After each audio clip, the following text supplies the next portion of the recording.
Welcome back to Breakfast with Bob. My name is Bob Babbitt. We are at Challenge Penticton. We're based at the hooded Merganser. This is the Canadian Multi-Sport National Championships, and next year in 2017, we're going to have 6 ITU World Championship events over 10 days. Very, very exciting times. Our guest, Karen Thibodeau, one of our top pros. Karen, how are you? I'm doing great, thanks. Yeah, thanks so much. Being here. Why the heck is this guy, Bob, wanting to have breakfast with me? Who is this loser? Yeah, I wasn't quite sure, but... just another stalker on the internet. That's me. Right. Nah, I saw a pic, and I was like, I can have breakfast with this guy. He's handsome, so yeah. Oh, I love that.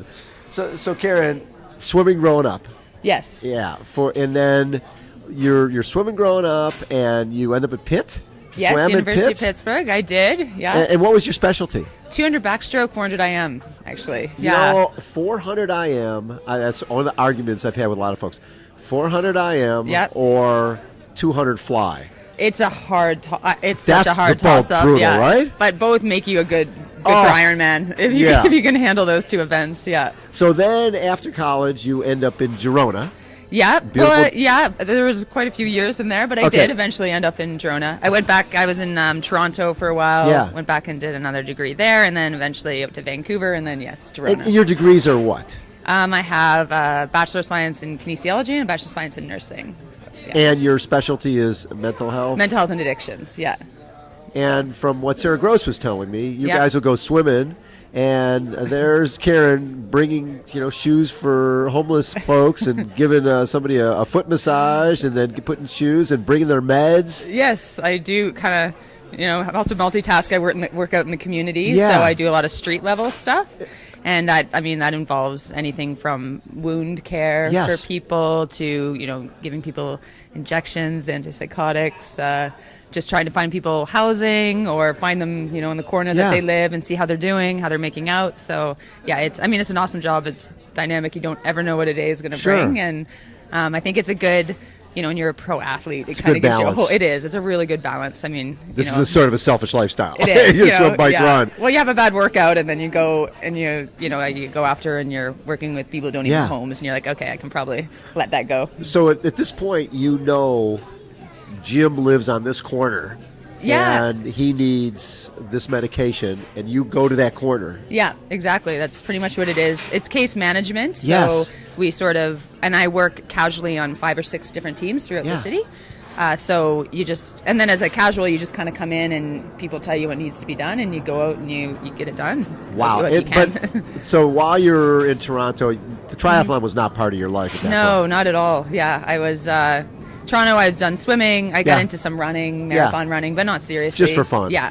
And then I moved out to Girona with my ex-boyfriend, who was a pro cyclist. Yes. And that's when I sort of got involved, learned about the world of cycling, got on a bike and... Training with the Canadian national team? I did. Like a lot of the women were out there, and I would be like, oh, okay, we can, you can stay at my place or whatnot if you just let me try to come out and stay with you on the rides, get dropped, go back, try a little harder, get dropped, and then eventually the cycling came along. Yeah. Did you feel like, hey, maybe I'll go be a pro cyclist? Or... Well, yeah. I mean, I still hadn't even thought of triathlon. Right. And then there was a local triathlon. It was like the Catalonian National Championships. In Spain. In Spain, yeah. And I was like, wait, I swim, I bike, I run. Let's give it a go. Hello, I got all 3. Yeah. Well, why not put them all together? And some of the Garmin guys, they put my bike together for me, and they're out cheering for me. And, I ended up winning it, and then that sort of planted the seed. So first race, it's like, okay, I don't know what the heck I'm doing, and you win. Yeah, but I mean... And I did it on a road bike, but it was right where I lived. I knew the roads well. Yeah. It was you've never done a triathlon before, and you go win your first one. That's not a bad thing. True, but it's not like I was sitting on my ass. Like No, you were training with the national team, and you had a collegiate swimming background. I did, yeah, exactly. Yeah. So So when did after that? Talk through the process of going from that first triathlon, winning in Spain, and going, I think I'll become a pro and trying to make a living at this. I mean, I was totally naive, I was used to competing sports at a high level, so I thought, go hard or go home. And so I went and stayed with a friend in Hawaii for about 6 months. Yeah. And I met a bunch of other people who were into triathlon. Right. They really were like, you got to apply for your pro card. So I did, and then I had tried a few halves. I got hit by a few cars in Hawaii and had a broken arm and then severed quads, so that kind of set things back. And then a little bit, yeah. And then I came to Ironman Canada in 2012. and that was my first full distance Yes. race, and I came second. So I was like, okay, this maybe I it's have on. a future in this. Yeah. Well, and then Ironman Canada 2012 and 2014, second, and then here a lot of seconds. Yes. Yes. When it was Challenge, how'd Challenge. you do here? Yeah, second. Second. Yes. But you're obviously in a podium. Yes. You're having success. And at this point, what are the goals? I just came off doing 3 Ironmans over in Europe, so I just got back. What'd you do? I did Ironman France, Nice. Yes, and beautiful. then it was so beautiful. Totally out of my skill set for cycling, but I was so glad I did it. Yeah. And then I did Klagenfurt in Austria. Yes, and then which is beautiful. Another beautiful one, and then Zurich. Oh, so you pick all the good-looking ones. I know. I figure if I'm going over there, I might as well hit up all these. And were those all fulls? They were all fulls, yeah. Over what period of time? It was like I did the 3 in 9 weeks or something like that, yeah. But then I came back. And you couldn't find any homeless people in Europe No, to help out of there isn't actually a lot. It depends. Well, not in Zurich anyway. Yeah. So, and then I came back and I've just put in a few solid weeks of work, and I knew if I didn't come here, I would be suffering from some fear of missing out on this. So. Yeah, thought I'd come and give it a go. Well, this isn't a full. I mean, I know, it's only that's what I'm 3/4. hoping. I'm hoping. It's like a cocktail weenie. It's not a big deal. Yeah, that's what I'm hoping for. How'd you do in those 3 fulls? Good. I was 7th in Nice, Yes. and 6th in Austria, and 6th in Zurich. So yeah. you don't believe in anything out of top 6 or 7. That's good. Yeah, no, you need a little prize money. You need to be able to put a little something on the table, take care of the homeless guys. And I was guys. having so much fun, I wanted to stay in Europe, so, yeah. You made to make enough money to get to the next race. That's right, yeah. I like that. So, yeah, it was a good time. So it must be a good balance for you, being able to do some work that you love and is really important. Yeah. And at the same time, when you're looking at the black line at the bottom of the pool, you go, this is selfish, this is dumb. Yeah. Or you're in the middle of your 3rd Ironman in 9 weeks, you're going, oh, this is stupid. Having that balance has to be important. It is, and I mean, I just feel so fortunate. I have a job that I love, that I don't have to, I don't have to work 50, 60 hours a week, and I also have a lot of flexibility in my schedule. Sure. They're really good with me if I want to take part of a shift in the afternoon because I want to train in the morning, and then and then you go to work and you're doing a job that makes you feel good and that's important, and I really believe in trying to fight for the causes of homelessness and addictions, and so I mean, at the end of the day, I feel pretty good about what I do. What's interesting is years ago we were introduced to a homeless community in San Diego, and what I realized from that is a lot of people are a lot closer to homelessness than they think. Guy lost his job, his wife left him, he's living in his car, he loses the home, loses the car. Next thing you know, here's a guy who was making good dollars, but they had mortgage and everything else. Next thing you know, he's has no money, and he's living in his car, then he's living in the park. Yeah, and people don't understand that. They kind of think it's a choice a lot of the time. And they think it's like somebody who's been homeless all their life. Right. And Yeah, and then you get to know these people and a lot of their histories, and a lot of them have just had a lot of tough breaks. And exactly. And it could have happened to anybody. Yeah, exactly. I was like, I can't say that if I didn't go through what you did, I wouldn't be in the same place. And then you put a bit of, if someone suffers from depression or anxiety or these types of things on top of that, it makes it that much more of a challenge to get yourself out of the situation you may be finding yourself in. So share with me, if you can, a success story. Somebody who, when you first started with them, you thought, oh my God, I don't know if we're going to have any success here. And now they're doing a lot better. Well, I mean, so the people I work with, you have to suffer from bipolar schizophrenia, major depressive disorder. You have to be homeless or have barriers to that. Sure. So we're not talking about sort of rags to riches stories. You Right. sort of No, have to, these small victories. Yeah. So, I mean, for me, it's when you get, probably my favorite story is there's this older woman that I worked with, and she was your sort of typical bag lady that you would see on the streets. Yeah. And people were having trouble connecting with her. She didn't really want to talk to us. And so I just went every morning, I'd go down and I knew where she hung out, and I'd talk to her. And she was very verbally abusive, She'd be like, oh, get away from me. Yeah, just, every word, and throw things at me. But I kept going down every day. And then I kept noticing she would show up right where she knew she'd find me. And so, I mean, it was probably a 3-month project here before she'd let me buy her coffee.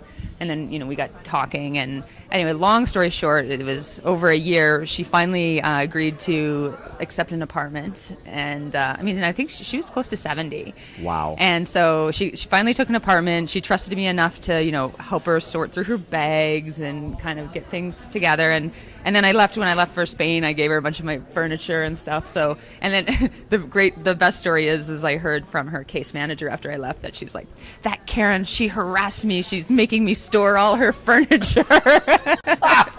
But like, she was totally happy, and she actually would write me cards when I came back that I'd get, like, thanking me. Sending you a bill for storing your furniture. Yeah, I like that. But she was thankful. I know that. That's also from work. I used to work with emotionally disturbed children years ago. Yeah. And I always tell people, it's like you've got this bottomless pit, and no matter how much love you put in, you can never replace what they don't have. Exactly. Yeah. Is that frustrating sometimes for you, because you know what you're doing for these folks? Right.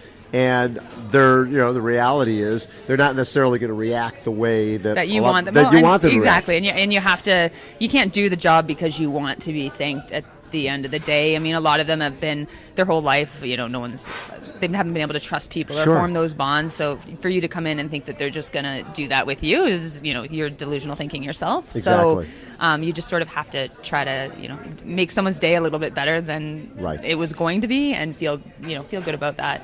And they have people, like, you get to know these people well. They have their ways of letting you know that they appreciate what you're doing for them. Yeah. So your goals this Sunday, obviously, in Canada, you've been second.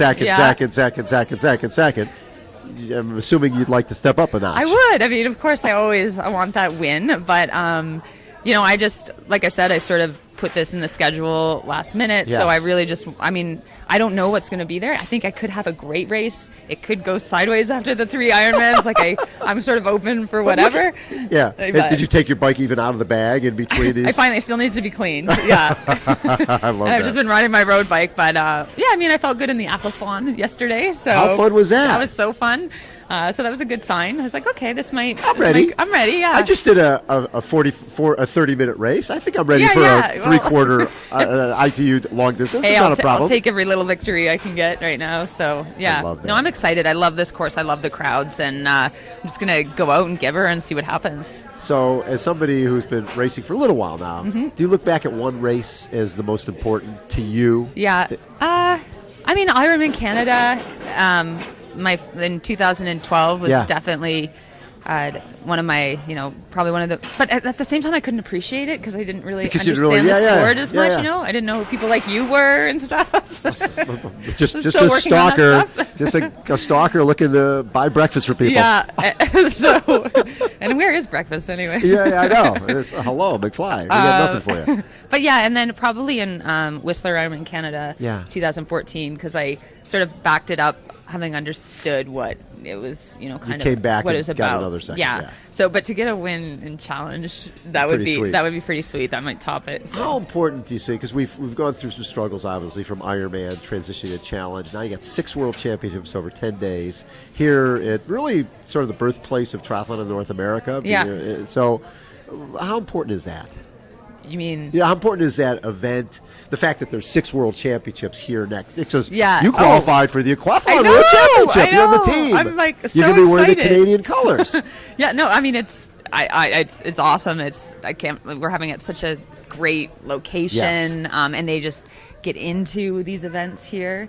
So, and then exactly, I mean, I know it's like an aquathon, but that's kind of cool to represent your country. I mean, have you in done these that races, before? No, not since I was a swimmer, 16 and 17. So to be able to put on, I was kind of thinking that when I was racing yesterday. I was like, wait, I could be like Canadian national team. I could be world champion. Exactly. Maybe aquathon, but world champion. I probably should learn how to say the word before. I think there's a lot of different pronunciations out there. Yeah, but I mean, it highlights Canada, and it's going to be a great event next year. Event. Yeah. Love it.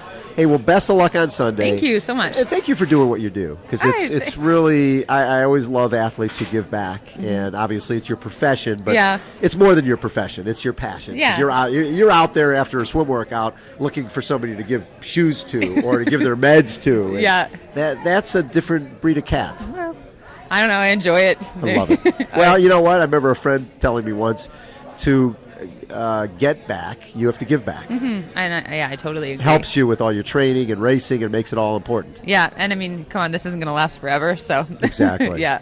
What is the ultimate goal for you as a professional triathlete? I'd like to win a race. I'd like to have that win. Yeah. Kona's always there in Yes. the background. I'm not totally, so focused on that, but I mean, I would, yeah. That's the stage. That's the big lights. Exactly. You're a big light type of gal. I'd like to be more than like the beer mile champion in Kona or whatever. Oh, it's second this year. Wow, you're the beer mile second? Yeah. Second. So, of course you're second. I know. This is why I just need to win something. That is my goal in life, to be a winner. You know what? You were the very best interview that we have done at Breakfast with Bob. You are the champion. Karen Thibodeau has been our guest. This is Breakfast with Bob. We are at Challenge Penticton and the Hooded Merganser. Hold on, everyone. We will be right back.